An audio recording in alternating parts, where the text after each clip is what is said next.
Boa noite, Peter. Hoje nós estamos aqui para dar início, para dar essa largada no nosso projeto Dom Adriano, de História e Memória. E deixa eu me apresentar aqui, eu sou o professor Peter. Esse projeto, ele é praticamente um desdobrar da minha tese de doutorado, né? E trazer essa experiência acadêmica para um meio mais circular, né? Para a galera do Facebook, para a galera que acompanha o YouTube, não necessariamente que acompanha as publicações acadêmicas, possam ter acesso a esses debates, a memória, a história, principalmente de tudo aquilo que foi vinculado ao Dom Adriano Hipólito.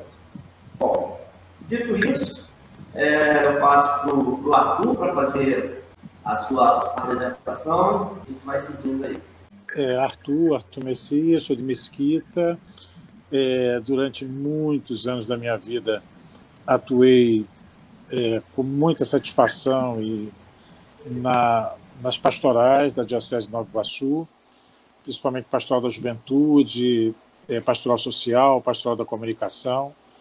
E isso fez com que a gente tivesse, ao longo desse tempo, inúmeros contatos com o Dom Adriano Hipólito, em momentos alegres, em momentos difíceis, e, além dele, com pessoas que conviveram com ele, assim como eu convivi. Então, parabéns, Peter, e a Concausa por essa iniciativa de criar esse memória e história, tendo o Dom Adriano como um foco principal, né, porque, na verdade, ele personifica, é um ícone inseparável da história da Baixada Fluminense, principalmente nos últimos 40 anos, né, e isso demonstra o quanto que a sua importância persiste, né, ao longo do tempo, e esse centro de memória, esse trabalho que você está coordenando, realmente garantir aí uma eternização, né, e a consulta, né, principalmente para a juventude, para os jovens que quiserem conhecer o trabalho de um pastor, de um nordestino, né, Adriano, e que teve uma importância muito grande para a vida de muitas pessoas humildes, pessoas cristãs, não cristãs, e principalmente para a realidade aqui da Baixada Fluminense. A gente está falando do bispo Dom Adriano Hipólito.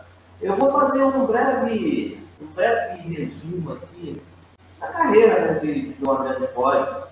Bom, o bispo Dom Adriano Hipólito se chama Adriano Mandarino Hipólito. Ele nasceu em janeiro de 1918, nordestino, né, de Aracaju, Sergipe, muito influenciado pelos franciscanos, né? Ele completou os seus estudos secundários em um colégio religioso no Paraná, e lá ele ouviu falar pela primeira vez da nossa Baixada Fluminense, a nossa sofrida Baixada Fluminense, né? E as notícias das quais o bispo tinha esclarecimento era que aqui havia uma crescente violência, né? Miséria, terra de macumba, como era dito, né? Muita corrupção política. Então, essa era a visão que se tinha da Baixada Fluminense, né? Crescente violência, palavras que eram ditas naquela época, né, por pessoas que não tinham uma vivência dentro da realidade da Baixada Fluminense, né? A crescente de terreiros de candomblé, de umbanda, né? Era visto como uma terra de macumba. Enfim, aos 23 anos, Frei Adriano professou solenemente os votos de pobreza, castidade e obediência, sendo ordenado padre na igreja de São Francisco, lá em Salvador, em outubro de 1942. Ele seguiu, nos anos posteriores, a Europa para aperfeiçoar seus estudos em teologia, antropologia, filosofia e história, e fez seu catálogo de fotografias das cidades europeias, devastadas naquela época pela Segunda Guerra Mundial. De antemão, a gente já tem uma proximidade do Dom Adriano com um sistema de catálogo de informações importantes, né? Inclusive, esse catálogo, para mim, serviu muito, porque o arquivo da Cúria Diocesana é muito importante para a gente retirar algumas informações sobre o bispo, sobre tudo o que aconteceu aqui na Baixada Fluminense. Né? Então, em novembro de 62, ele foi nomeado bispo auxiliar de Salvador, né? E participou do Concílio Vaticano II nas sessões de 63, de 64 e de 65. Ele acabou aperfeiçoando nessas reuniões aquilo que colocaria em prática aqui na Diocese de Nova Iguaçu. Ele chegou em Nova Iguaçu em 1966, nomeado bispo pelo Papa Paulo VI, e encontrou uma cidade carregada de injustiças sociais, né? Problemas políticos, econômicos, que converteriam o bispo à luta pelos direitos essenciais da população. Em sua atuação, ele buscou dialogar com as autoridades, na medida que percebia a violência exercida pela ditadura e ultrapassava isso, né, que o ser humano podia aguentar em sua normalidade. Bom, essa introdução que a gente queria passar sobre o bispo Dom Adriano Hipólito, de cara, algumas coisas foram modificadas pelo Concílio Vaticano II. Né? A gente esteve conversando bastante e a memória do Arthur Messias vai ser muito interessante para a gente começar o nosso diálogo aqui. Dom Adriano trouxe diversas inovações para a Diocese de Nova Iguaçu, para a Igreja na Baixada. E uma dessas novas ideias que foram trazidas é do protagonismo feminino dentro da atuação eclesial. Né? Eu queria que falasse um pouco mais sobre a experiência, a memória dele sobre essa atuação, esse protagonismo feminino. Pois é, esse é um traço muito importante da trajetória do Adriano Hipólito. Ele foi pioneiro, não apenas no Brasil, no mundo também. As mulheres, que até hoje são a maioria no trabalho da igreja, né? No trabalho pastoral, no trabalho de organização, enfim, litúrgico, os sacramentos, né? Então você tinha o auxiliar de Eucaristia, do batismo, do matrimônio, e muitas mulheres assumiram isso. Um dos leigos, no início, vendo no padre uma mulher do bairro, que era da paróquia, ministrando os sacramentos, né? Claro que não todos, né? Criou um certo impacto, mas foi absorvido de uma forma muito rápida e respeitosa e acolhedora pela grande maioria do nosso povo. Né? E Dom Adriano foi esse pioneiro. Ele, inclusive, sofreu uma reprimenda de Roma, né, que não queria isso, e ele, numa reunião que eu estava presente com poucas pessoas, ele contou sobre essa reprimenda. Não havia padres suficientes para o tamanho, para a extensão da diocese. Os padres estavam sobrecarregados com várias comunidades, e aí as mulheres puderam ajudar os trabalhos da igreja de uma forma como nunca antes tinha acontecido. Então, esse pioneirismo do protagonismo feminino, a igreja no Brasil e no mundo deve a Dom Adriano Hipólito.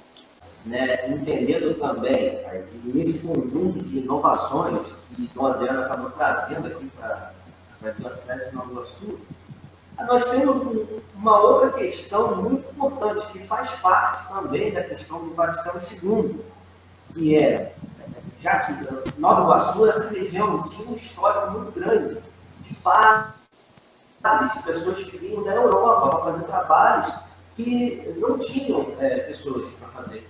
Tanto o protagonismo feminino também acaba nascendo dessa necessidade, como a própria laicização do sacramento.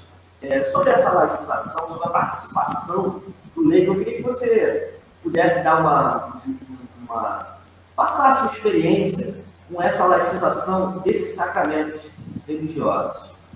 Pois é, as duas coisas estão juntas, né? Porque, na verdade, da condução do trabalho da igreja. Então você tinha, por exemplo, as pastorais sociais muito atuantes, e os leigos estavam lá. Né? É óbvio que a igreja é uma estrutura secular, uma estrutura milenar, e ela, obviamente, que ela impõe limites, né? Ela tem uma hierarquia, ela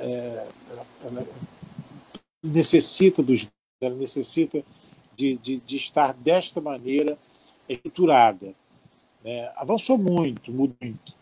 E uma das mudanças aconteceu com esse trabalho pastoral desenvolvido por Dom Adriano, em que os leigos passaram a exercer funções dentro da liturgia. Hoje, são os diáconos, né? Eles que têm uma formação, que passam por um processo de formação teológica, né?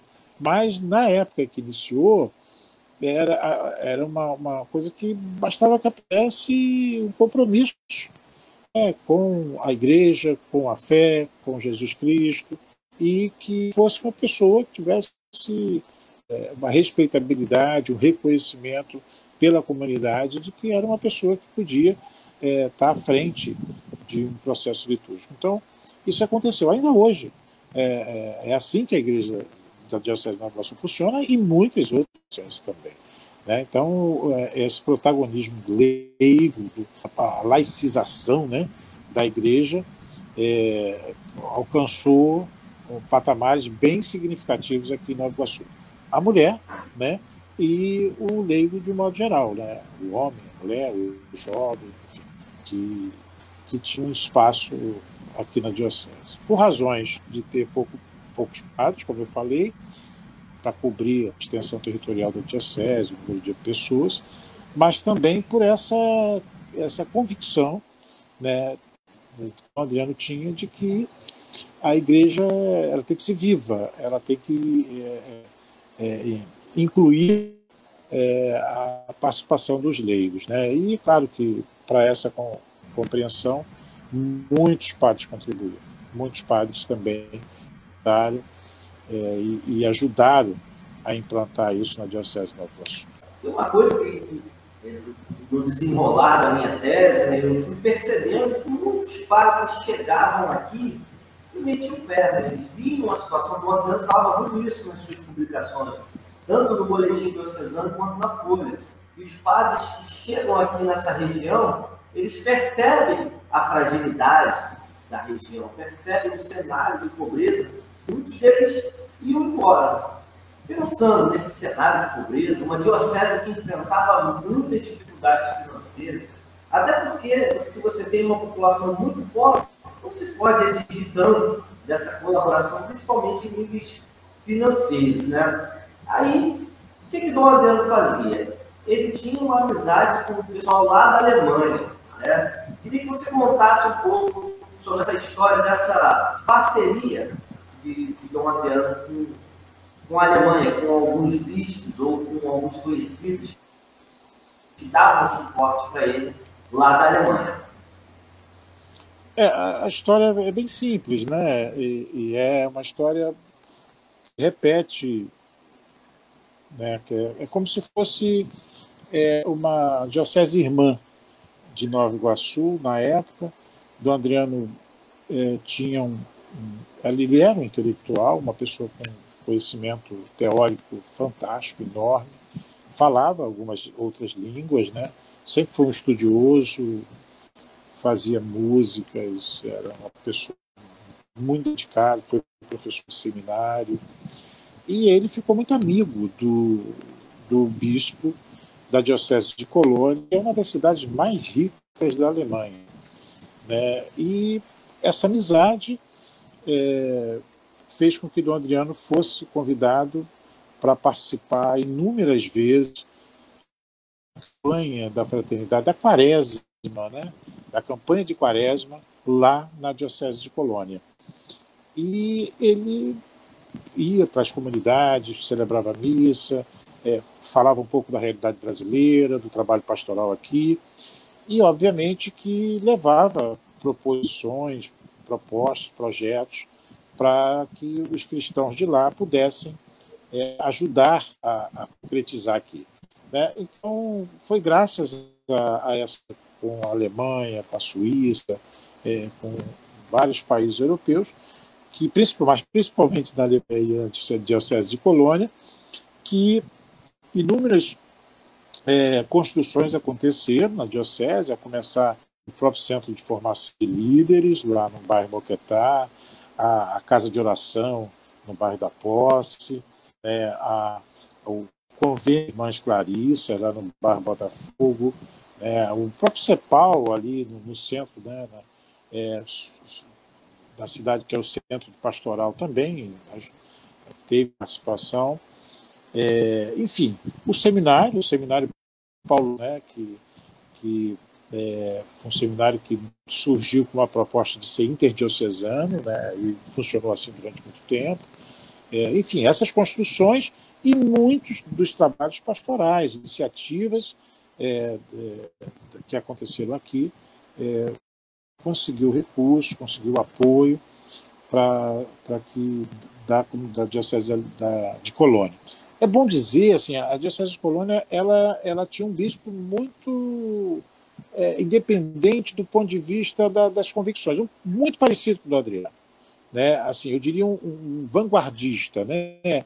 Alguém que estava à frente da maioria ou da média dos bispos. Inclusive, fazia questionamentos a Roma em vários aspectos, e os dois se identificaram muito, né? E isso fez onde tivesse essa capacidade de ser uma pessoa que realizava coisas, né? E ao mesmo tempo tinha um trabalho profético pastoral bastante significativo, e soube também acolher padres, né? Padres italianos, nacionalidade, aqui na diocese, padres de congregações, e padres também, alguns ficaram diocesanos, mas esses padres de congregações, eles também traziam para cá a possibilidade de uma casa paroquial, ajudar numa obra de uma igreja, isso de uma forma mais acelerada, mais rápida, né? Porque os recursos vinham dos seus respectivos países ou dos países onde a congregação havia sido criada. E isso tudo contribuiu para que a diocese tivesse um crescimento bastante significativo, conciliando, ao meu ver, né, o aspecto material, né, as igrejas, as construções, os centros, as edificações, com o trabalho pastoral, né, que também se multiplicou muito através das comunidades eclesiais de base e através da disseminação de comunidades.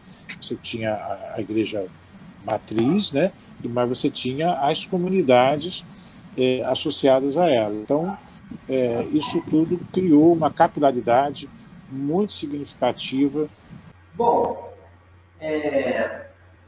existiu um acontecimento que, por todos nós que acompanhamos a história de Dom André do Poli, lamentamos muito, que foi um sequestro dele em 1976, né? Ele sofreu vários abusos por parte dos militares e os simpatizantes, né, que se autodominavam, né, na Baixada Fluminense. Principalmente eu tive contato com uma carta disponível lá no arquivo da Cúria Diocesana, que foi intitulada, quer dizer, ela foi assinada como VCC, Vanguarda de Caça aos Comunistas, né? Essa foi uma das maneiras mais violentas de buscarem frear, né, o desempenho de apoio às bases que era latente aqui no decorrer dos anos 70, liderados por Dom Adriano Hipólito. Visto esse acontecimento tão trágico na história da Igreja da Baixada Fluminense, eu queria que você dissesse qual é a sua memória desse evento tão desastroso para a história da Diocese. O que você lembra desse episódio do sequestro? Qual foi a repercussão que você teve contato? Eu queria que você contasse um pouco dessa experiência. Naquela época era bom as pessoas falando umas com as outras, aquelas que ficaram sabendo do sequestro, e sem entender, porque conheciam Dom Adriano quando vinha celebrar as missas nas comunidades, ele ia a todas, era um bispo extremamente, né? Uma carga ideológica, que era bispo comunista, que era ligado ao comunismo, nada. Né? Dom Adriano era a igreja. E a realidade de vida das pessoas importava e muito, né? E que aquilo era condenável, não ter saneamento, não ter posto de saúde nos bairros, não ter ruas calçadas, não ter a direito ao lazer, né? Direito a ter uma vida mais digna e ao trabalho. E obviamente que isso fez com que a igreja, ao apoiar as pessoas, se sentiu tocada, né, os padres, o bispo, por essa realidade social cruel, né, que havia de uma forma muito maior do que tem hoje. Hoje ainda existe, obviamente, mas havia muito maior, não tinha outro jeito, aí só por si mesmo, na luta, através da sua organização e de processos de luta, ou o outro lado, que era o lado daquelas pessoas que tinham, às vezes, as responsabilidades, né, os governantes, de fazer as coisas acontecerem, não faziam. Né? E também porque a gente vivia esse período, um momento de fechamento, né? Havia uma ditadura militar no Brasil, e isso, obviamente, que inibia, chocava, tirava as liberdades civis, e isso era contrário aos princípios mais elementares de uma civilização, né? Que é o direito à liberdade, à expressão, a ter direito. Então foi isso. Agora eu vou contar, no dia que também na Catedral de Nova Iguaçu, na Catedral de Santo Antônio. Eu estava lá e eu vi pessoas em passos largos andando no calçadão e vi comentários. Explodiu uma bomba na igreja. E fui correndo para lá. E cheguei lá, ainda vi destroços, a gente não podia entrar, ainda tinha sido talvez uma hora antes. Foi chocante também. Até hoje ainda a parte da igreja que foi atingida, né, que foi o sacrário. Então tem lá as coisas contorcidas e tal, mas ficou durante um tempo também, picharam muros de igrejas, né, igrejas de vários bairros, enfim, é uma coisa bem pesada contra o trabalho. Sim, e agora isso fez com que a igreja ficasse ao mesmo tempo que o seu pastor, o seu pastor maior, que era o bispo, os outros pastores, eles se importavam, né, com ele, com o povo. E essa coisa ajudou a criar uma liga, e a igreja cresceu muito na sua importância de denunciar as condições de vida da nossa população. Então, a partir daí, muitas lideranças foram sendo forjadas, né, em lutas específicas, concretas, né, como, por exemplo, a luta pela água, né, em que a gente teve em vários pontos da cidade, destacando mais lá no quilômetro 32, com a Maria José, né, postos de saúde, como a Terezinha lá do Jardim Grauça, Terezinha que teve um papel fundamental.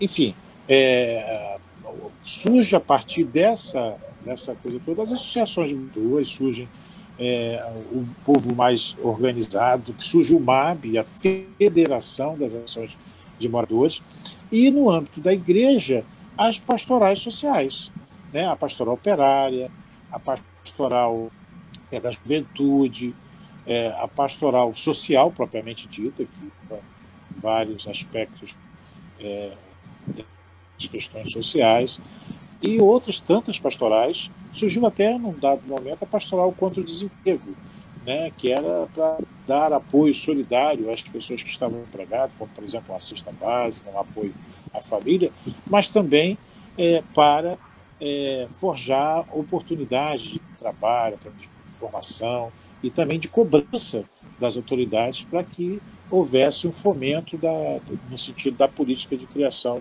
de emprego e de desenvolvimento.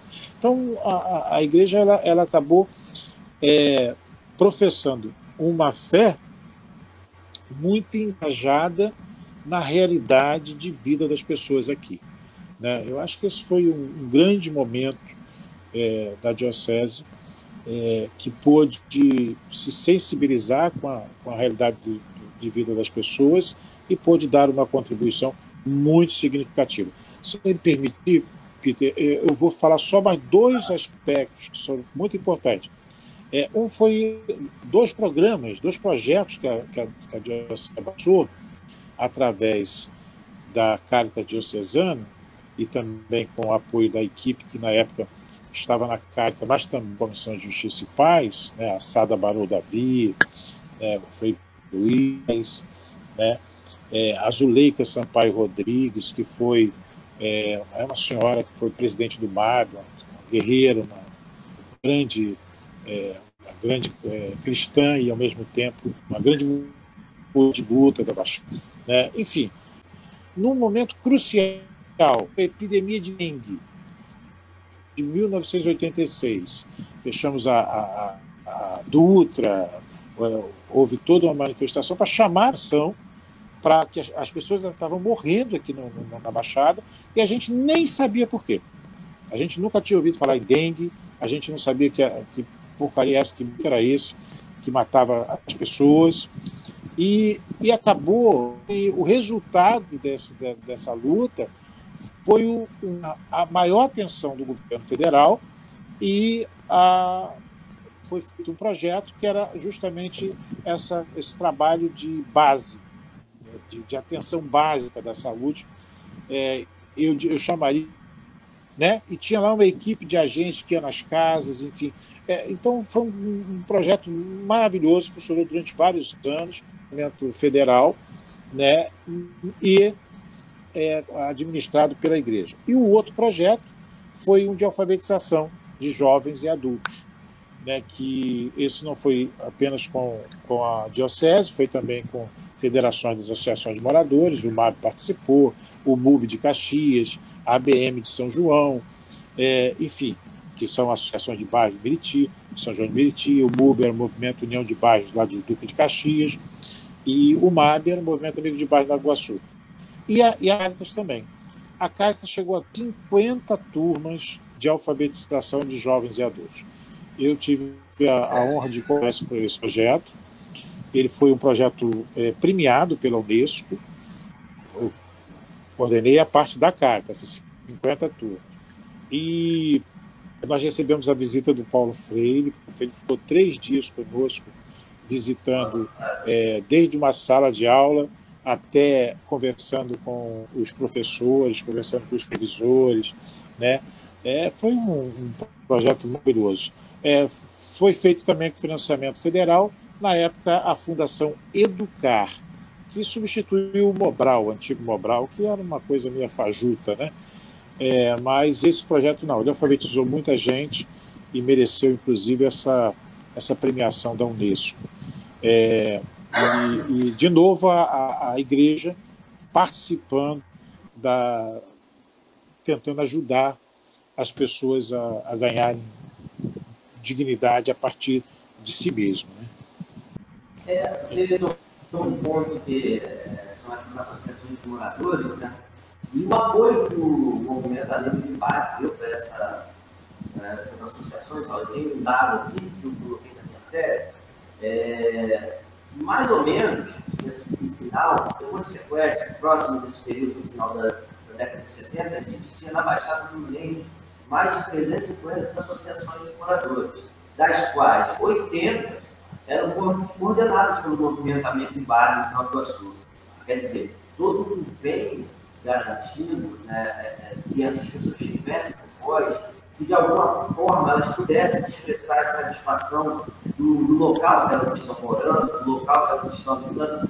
Uma simples luta por água era vista como uma coisa ele já era chamado de bicho comunista só por exigir que a população tivesse dignidade, tivesse um auxílio médico, que a população pudesse usufruir de direitos mínimos básicos, né? Então, você tocou também um outro nome muito importante da trajetória do bispo, né? Que foi esse contato com a Sada. A Sada, que eu queria que você falasse um pouco mais sobre essa sua vivência, né, com a Sada, visto que a participação dela no apoio para Dom Adriano Pode, ele que dava muita autonomia, né, como a gente já conversou, ele dava muita autonomia para as pessoas trabalharem nas suas diversas formas. Queria que você falasse um pouco sobre a Sada, esse personagem que ela foi, a sua vivência com ela, como que você pode contar essa sua memória da convivência com a Sada? É uma pessoa que foi do Conselho de Saúde da cidade depois, mas uma pessoa também muito interessante, do ponto de vista da sua formação, do seu conhecimento. A Zuleika, seu pai Rodrigues, né, e o Frei Luiz Tomás, além de colaborador. Era uma equipe que compunha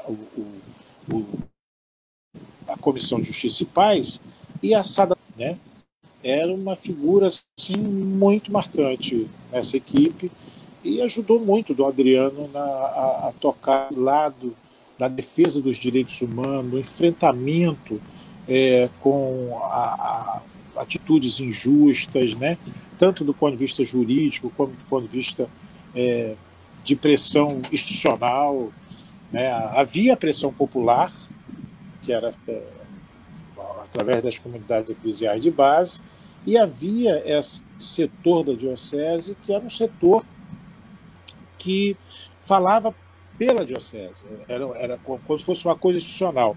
E, obviamente, que Dom Adriano, pela proximidade que tinha com essa equipe, a confiança que tinha com essa equipe também, resultava sempre as posições que eles assumiam, né? Então, notas, documentos eram feitos em relação a atos injustos, como tinha chacinas aqui na Baixada, tem ainda, né? Um negócio impressionante, mas havia os esquadrões da morte, e isso tudo foi denunciado pela Comissão de Justiça e Paz da Diocese. E a Sada participava dessa comissão e depois participou desses programas sociais. Enfim, tem aí uma memória, sem dúvida nenhuma, muitos momentos assim bem tensos vividos na diocese pelo povo dos municípios que compõem a diocese. Antes da gente passar aqui para o próximo ponto, queria agradecer a Dom Causa pelo suporte, por tudo que a gente tem feito, né, pelo empenho com esse projeto. Agradecer ao Ronald Apolinário, que está na minha banca em defesa da tese. Né? Vamos lá, Ronald. O Vitor, meu amigo Vitor, que está acompanhando aqui com a gente. Alcibiades, Fábio Bruno, Laurinda, Jorge Luiz, Ana Paula, Braga Ronaldo, Ana Leila, Spala Júnior, Matheus, Ana Leila, o pessoal que está acompanhando, e agradecer esse empenho de vocês em estarem prestigiando esse momento de ampliação do conhecimento, né? E o objetivo desse debate de hoje é trazer à tona aquilo que principalmente a academia proporcionou para mim, que é um momento de possibilidades de conhecer mais a Baixada e tendo a universidade pública como o maior ponto de encontro desse conhecimento, né? Estou me formando na UERJ, que é uma universidade aqui do estado do Rio de Janeiro, e esse projeto, o empenho dele é devolver para a sociedade esse conhecimento que a gente tratou como conhecimento acadêmico. Queria agradecer também ao Adriano Biapina, sempre está junto com a gente, desse projeto, ele está acompanhando tudo comigo aí, tem contribuído muito com esse projeto do Adriano, ao Ronald, mandando um abraço para o Arthur,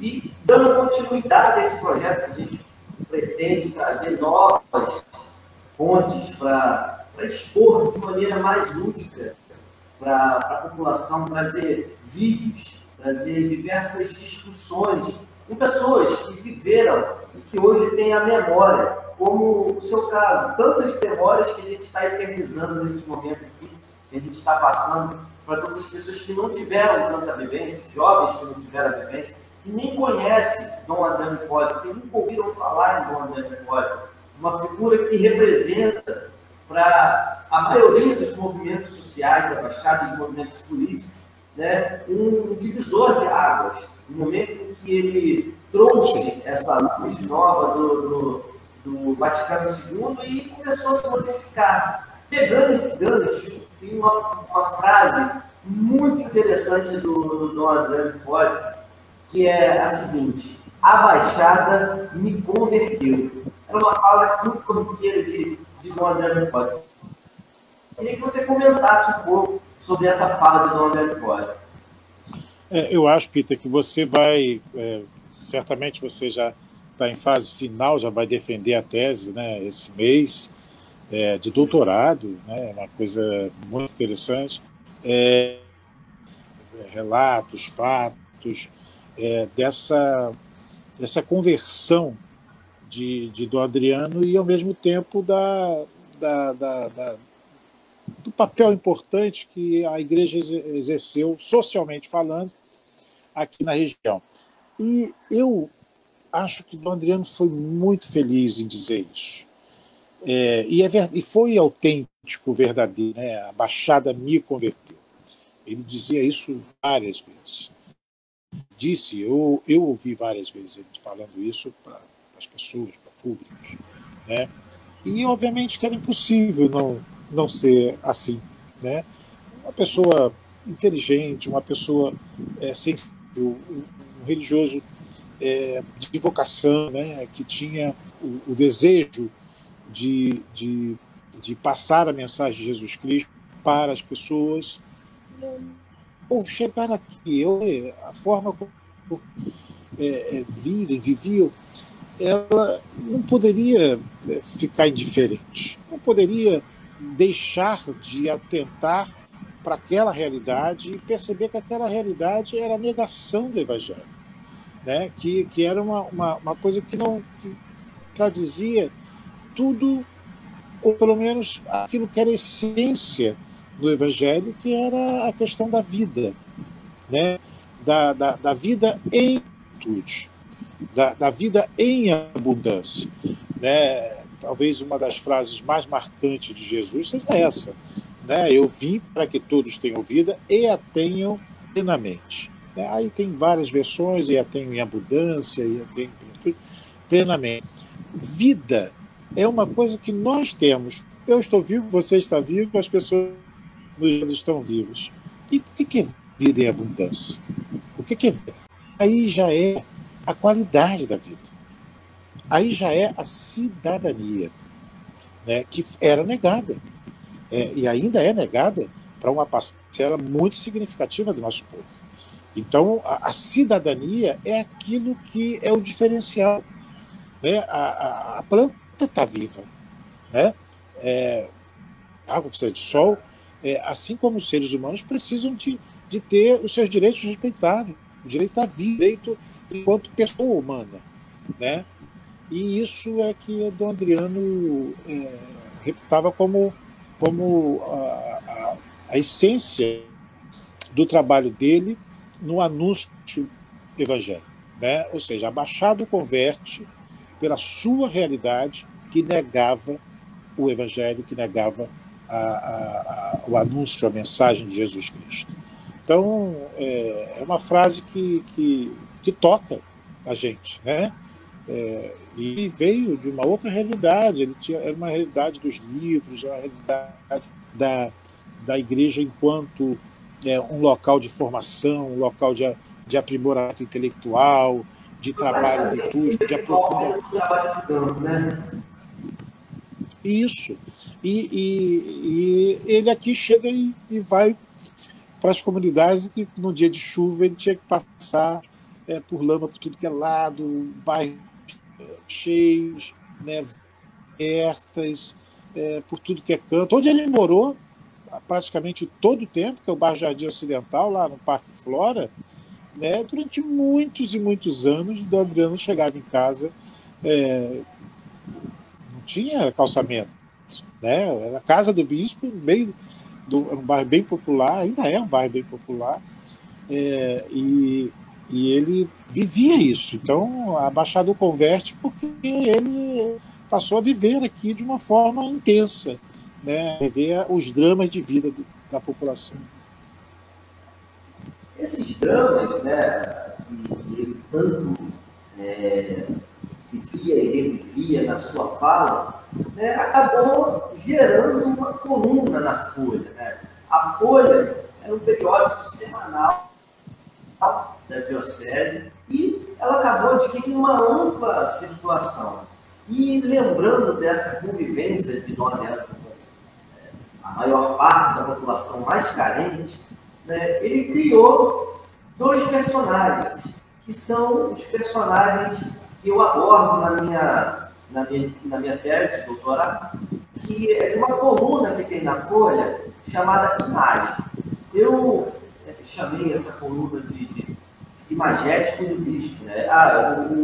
Como o bispo imagina, ou como ele cria a imagem do cidadão da Baixada Fluminense, chamado Zé da Silva e a Zefa Maria da Conceição, que são necessariamente as personificações da maior parte da população da Baixada Fluminense.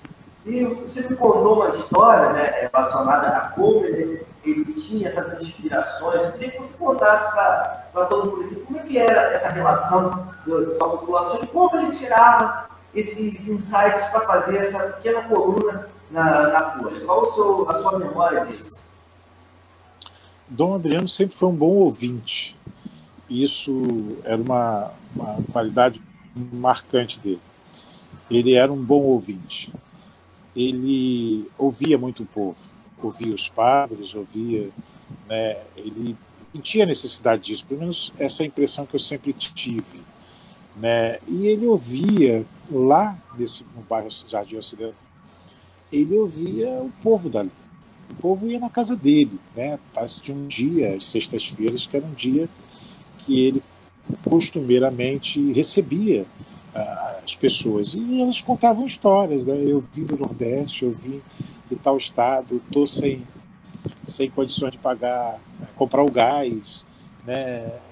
Minha história de vida é essa, meu filho está desempregado, meu filho, eu estou preocupado com ele está sem escola, ou ele não...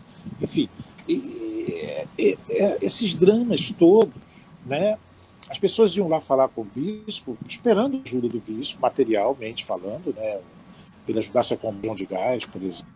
Né? E eu acho que elas não saíam de lá sem essa ajuda. Mas isso servia para Dom Adriano entender dessa realidade que ele via, que ele sentia, que ele sabia, mas nada como ouvir das próprias pessoas o que elas estavam passando. Né? E eu acho que muitos desses relatos ele trouxe para o Zefa Maria da Conceição, né? Ele trouxe para o informativo A Folha, que foi... era mais que um missário para a gente acompanhar a missa, né? Ali tinha os cânticos, ali tinha todos os textos da liturgia, é mais que isso.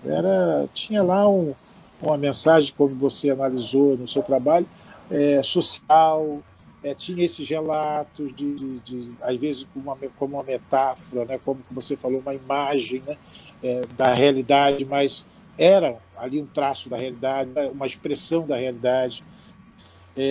Tinha mensagens assim muito interessantes e alguns relatos até de coisas que aconteciam fora. A Folha foi muito respeitado e também muito odiado por aqueles que viam no trabalho da Diocese algo que afetava a lógica de funcionamento da sociedade, né? Que tinha que ser sem liberdade, sem expressão, sem que o povo se organizasse, sem garantir o mínimo para que as pessoas pudessem ter uma vida digna. O jornal A Folha, que era, de certa forma, um porta-voz dessa linha diocesana, né, desse trabalho pastoral da diocese, sofreu também, ou despertou nas pessoas que sequestraram Dom Adriano, que picharam o muro para a catedral, despertou para que eles criassem uma relação muito mais de perseguição do trabalho da diocese. Estava dando uma olhada aqui e eu queria fazer essa citação sobre no primeiro ano da Folha, né, o número 2 da Folha. Ele fez uma descrição de como para ele era naquele momento a imagem do cidadão da Baixada. E eu vou ler aqui, para todo mundo que está acompanhando a gente, ter noção de como é que era o que ele chamou de imagem de todo dia. Isso foi publicado na Folha, né, no primeiro ano, no número 2, na edição número 2, e está na página 2. A documentação que eu utilizei, ela se encontra disponível no arquivo da Curia Diocesana, né, que é coordenado pelo nosso amigo Lacerda, e também está disponível na Biblioteca do Cedim, da Universidade Federal Rural de Nova Iguaçu, do Instituto Multidisciplinar, que fica aqui próximo ao bairro Aeroclube, né, entre a Posse e o Monquetá, aqui, mais ou menos.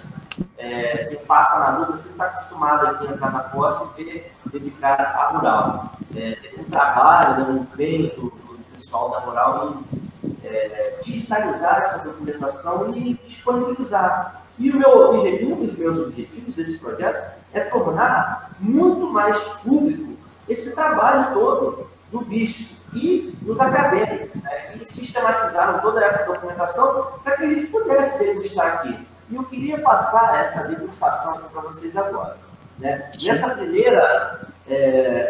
primeira exibição desse artigo, que eu chamo de um artigo literário, porque tem uma habilidade para escrever enorme.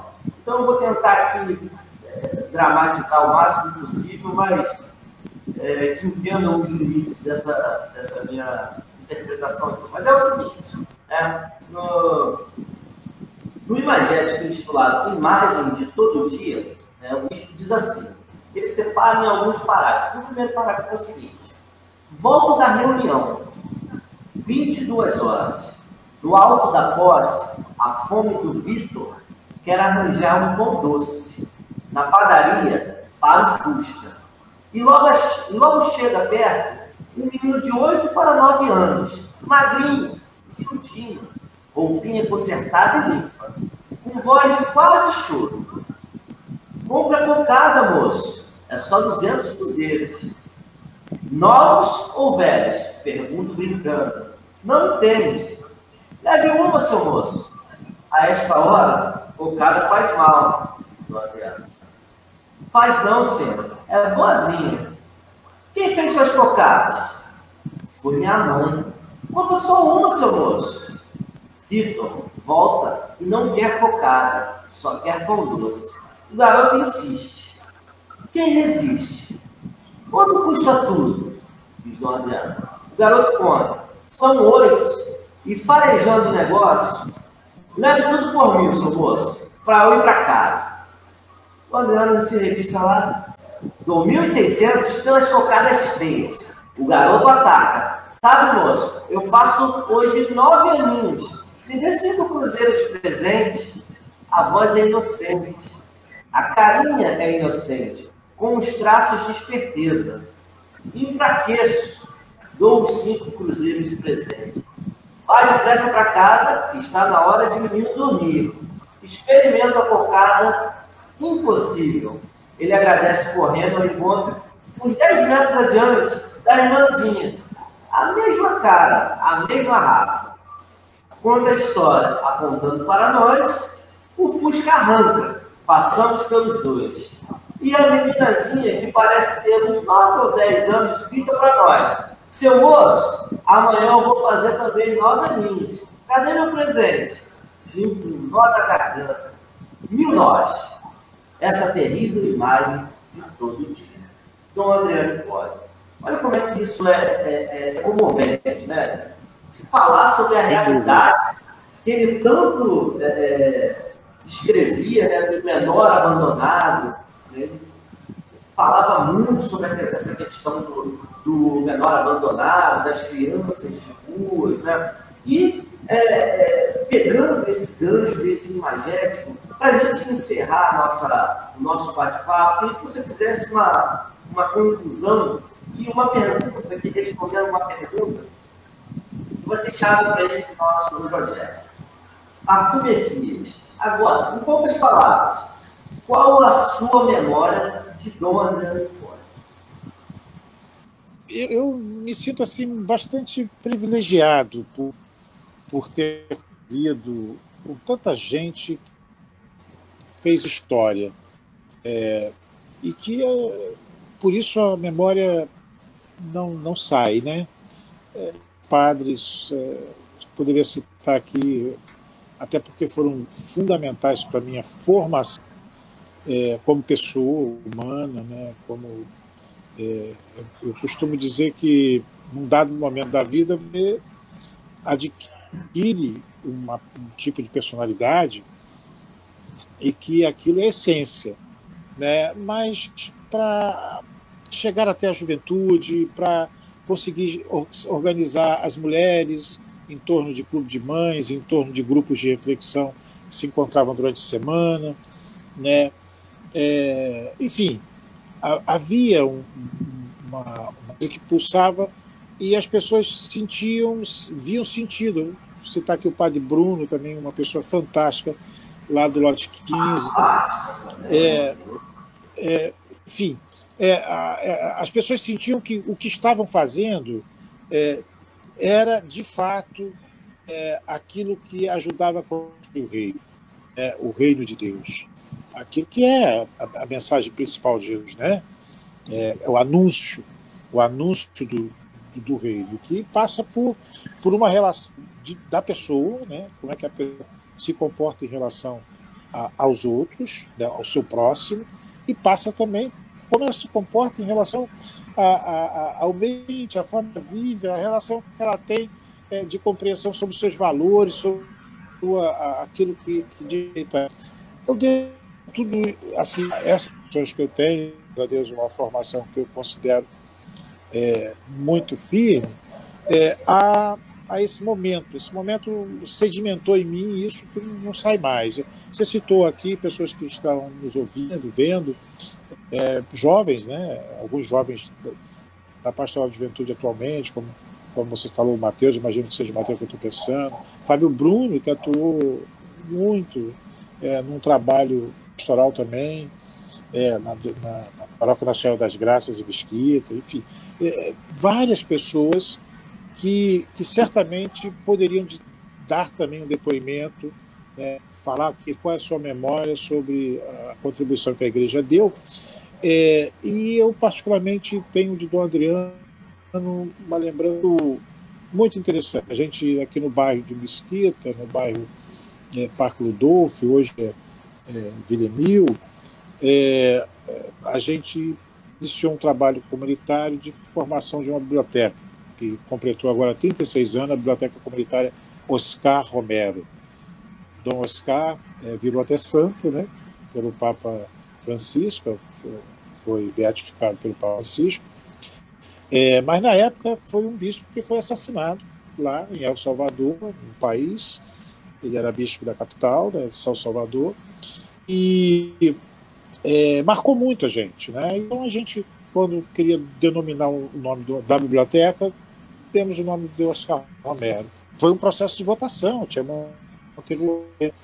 vários Carvalho e vários outros, maior Oscar Romero. E Dom Adriano visitou essa biblioteca. Aí funcionava na igreja, ficamos 3 anos na igreja.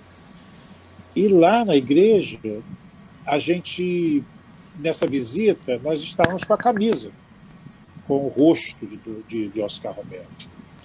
E Dom Adriano, muito ironicamente, para Cássia Valéria, né, foi minha esposa, nós éramos do grupo jovem da paróquia, ele chegou para Cássia Valéria e falou assim: quem é esse aí? Quem é esse aí? Ele sabia quem é. tinha uma frase de Dom Oscar Romero. E a gente não entendeu a pergunta, né? Mas olhando para ele, viu o lado meio sarcástico dele, meio também ele tinha um pouco de brincalhão, ele gostava de sorrir, de dar uma risada, né? E aí a gente falou, Dom Oscar Romero. Foi essa falando, mas sabia que sabia, era uma coisa chata. O Oscar Romero de El Salvador, né? Ele queria ouvir da gente, por quê? Dentro dessa linha de ser um ouvinte, né? De querer ouvir e de externalizar. Enfim, a gente falou, cada um falou, era um grupo, né, de 8, 10 jovens que estavam nesse dia lá. E saiu dali e depois ele chamou o padre Daniel de Leeuw, né, um holandês, um padre muito interessante, e falou, olha, fala lá com os jovens que eu gostei muito da iniciativa deles e vou ajudá-los. Então, esse era o Dom Adriano, era alguém que dava chance a você e que, ao mesmo tempo, se pudesse, te ajudava. Né? Ele não só te animava, mas ele também te ajudava. Então, eu acho que ele fez isso o tempo todo, né? Mesmo nos momentos que ele parecia ser mais, né? E aí a igreja, como eu falo bem há pouco tempo, ela tem seus dogmas, tem a sua hierarquia, tem as suas doutrinas, né? Então ela precisa segurar isso, dor a unha, senão ela perde o controle. Mas ele era isso também, né? Quando precisava, mas nem tanto, eu acho. Mas ele também era alguém muito próximo. Então acho que foi um privilégio poder ter convivido com ele, com tantas outras pessoas, religiosas ou não, leigos também, né? Que fizeram história aqui na região da Baixada e ajudaram muita gente a se perceber cidadão como cidadã, né? Como irmãos em Cristo e como filhos de Deus. Então eu acho que isso nos tornou, deu sentido. Eu diria que a nossa juventude, a nossa formação, muitas coisas foram feitas. E a figura do Adriano, eu, mais uma vez, Peter, eu parabenizo a você, né, por assumir essa coordenação. Nós temos o Lacerda na Diocese, que é uma pessoa fantástica, uma pessoa que abraçou um trabalho maravilhoso lá desse arquivo da Cúria. Assim, não dá para dimensionar a importância do Lacerda, o trabalho do Lacerda. É algo fantástico. Dar essa condição. E eu já me coloco à disposição, como você falou, para ajudar a tornar aí o espaço de história e memória Dom Adriano Hipólito uma realidade que possa ajudar muita gente que quer saber, conhecer um pouco da nossa história, não é a história só de Dom Adriano, é a história da Baixada, a partir dessa figura bastante interessante que foi Adriano Hipólito. É isso. Bom, queria agradecer do fundo do meu coração esse nosso bate-papo, a gente vivenciando a sua memória, né? A sua memória tomando vida aqui no nosso momento, né? Nesse debate-papo. E eu queria agradecer, né, o pessoal que esteve junto com a gente nesse período todo. Né? A gente vai continuar com esse projeto, fazendo debates, a gente vai convocar e ressaltar também, como você disse, essa importância do arquivo. Dom Adriano, desde o começo, ele já tinha pensado nesse arquivo como uma maneira de depois ter como consultar para que os pesquisadores viessem, né, trazer à tona tudo aquilo que estava acontecendo naquela época. Então, esse insight dele já tinha há muito tempo, fotografar lá tinha as consequências da Segunda Guerra Mundial lá na Europa, quando ele foi estudar. Isso já era um grande sinal da dedicação de Dom Adriano em preservar a memória. E a gente, o meu trabalho aqui nesse momento vai ser trazer essas memórias e a história da Baixada, principalmente focados na figura de Dom Adriano.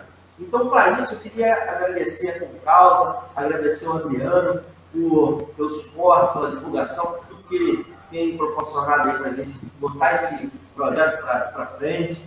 Queria passar para a galera que está assistindo que acessem lá o portal c3.net, concausa.net também. Eu também tenho as minhas redes sociais, tenho um canal no YouTube que eu tento trazer algumas questões históricas, né? E agora a gente vai estar compondo também novos assuntos dentro desse canal. Vocês podem acessar lá Peter Sano. Agradeço o pessoal que se manifestou aqui um pouco mais tarde, Júlio César, Kaique, o Vinícius, meu amigão Vinícius. Vinícius deve estar ainda na ressaca histórica que ele falou, né? Muito obrigado pelo apoio de sempre, pela amizade, Laurinda, né? Todas vocês que estiveram presentes aqui nesse momento. Grande prazer, é um enorme prazer estar aqui com vocês. Quem puder acessar lá nas redes, dar uma contribuição, falar sobre... Tem muita matéria lá que a gente está disponibilizando de 9 anos e a gente vai estar continuando fazendo esse trabalho lá pelo portal c3.net e a concausa.net. Também nas minhas redes sociais, Facebook, Peter Sana, Instagram, meu canal no YouTube também, Peter Sana, só vocês darem uma procurada lá. Arthur, mais uma vez, agradeço por tudo por todo o conhecimento, por toda a sua memória ter vivificado a gente, né? Agradeço a todo mundo que esteve presente. Galera, vamos despedir de vocês. Um abraço, a gente se vê na próxima. Arthur, quer se despedir do pessoal?